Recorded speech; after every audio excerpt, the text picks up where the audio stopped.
Welcome back. I'm being joined once again by Scott LaRiche, Chairman of the 2015 North American International Auto Show. Now, as the Chairman, what are some of your duties? Well, I have the dubious honor of obviously speaking to the press, as we're doing right now. And as we go through the years, basically what's happened, I'll give you a little bit of a history. The committee ends up choosing people to come through the chairs and be on the North American International Auto Show Committee. So what happens is the Detroit Auto Dealers Association owns the show. So as a member of the DADA, you have an opportunity to be chosen. And they work the chairs out so they're not all GM guys at one time, or all Chrysler guys, or Ford guys, or foreign car guys.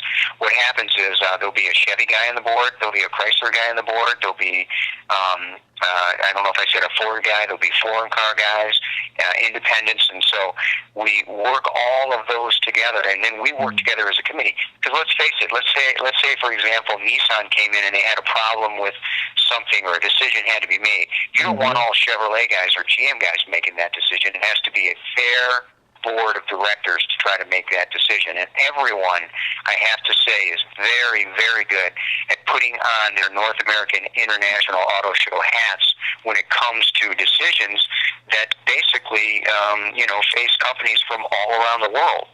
So, what happens is you're Secretary-Treasurer, then Vice President and President of DADA, all the time being involved with the North American International Auto Show Committee. Once you are the President of DADA, that makes you co-chair of the show. And then the next year you're Chairman. So you have a lot of training involved.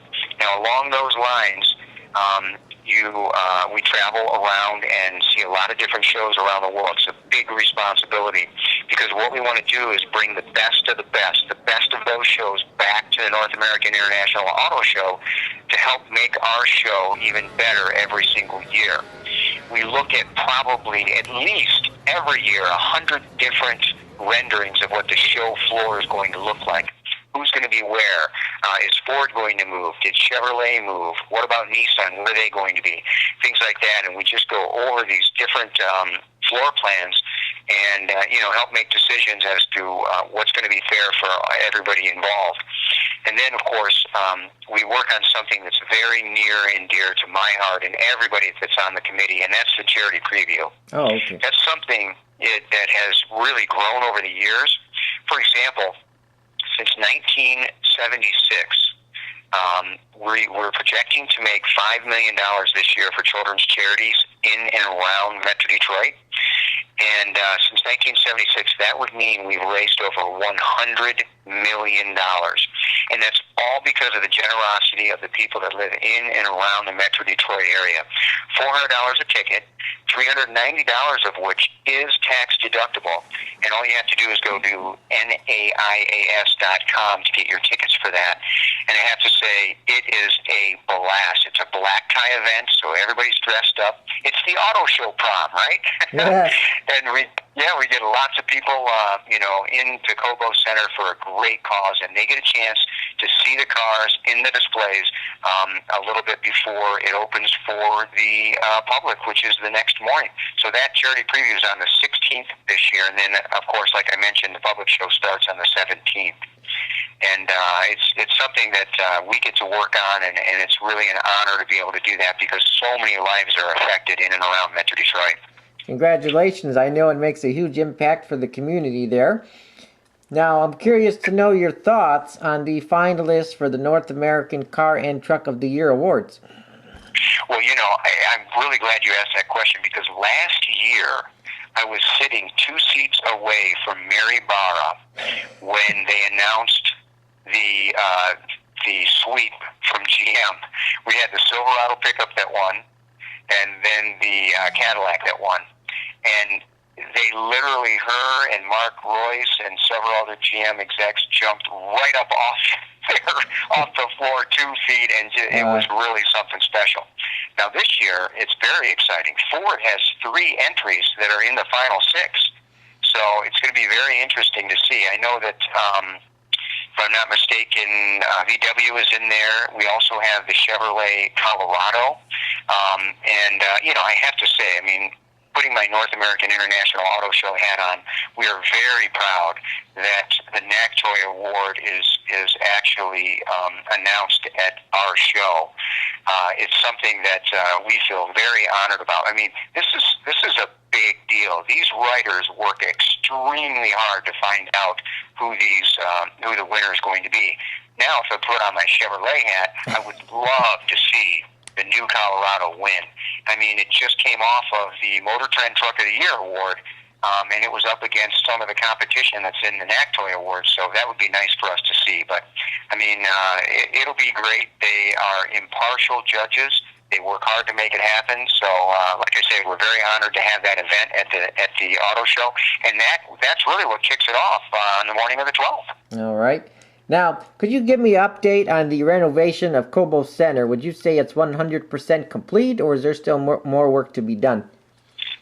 There's still a little more work to be done. One of the biggest changes you're going to see as people are arriving at Cobo Center at the corner of Washington and Congress, there's a beautiful new outdoor digital screen that will show people upcoming events and things like that, but it'll also show what's happening live on the floor, which is really cool because people are going to be able to see folks walking around. They're going to be able to look at some of the vehicles. So that's really a big deal. But it's not quite 100% done. There are a couple other things that have to happen.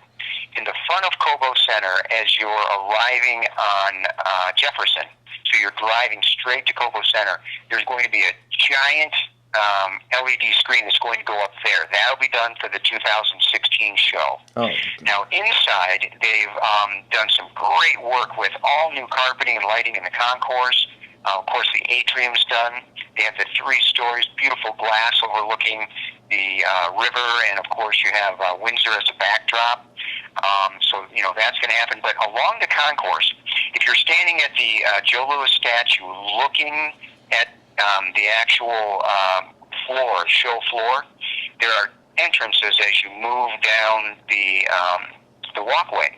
And the farthest one to the right, I forget the name of it, but that's going to be enlarged for next year's show. Oh, wow. There is an escalator that's going to be moved out of the way, and so you'll have 3 main entrances going in right into the show floor, which will be a big, big change. And I think that's about it. Once they finish those up, and next year in 2016 will be 100% done. Very good. Any other final comments before we wrap up? Well, I would really encourage everyone to come out. We are so fortunate to have this gem right in our backyard. I mean, think about the fact of having all of these manufacturers under one roof revealing things that have never been seen anywhere else in the world. Number one, right?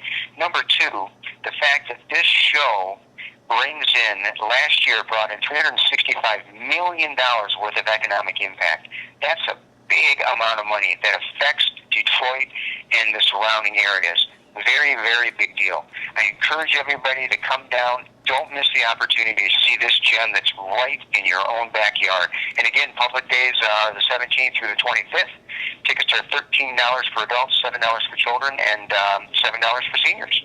All right, thanks so much. I look forward to the show. Hey, thanks, Jason. I look forward to seeing you down there. You're welcome. See you then.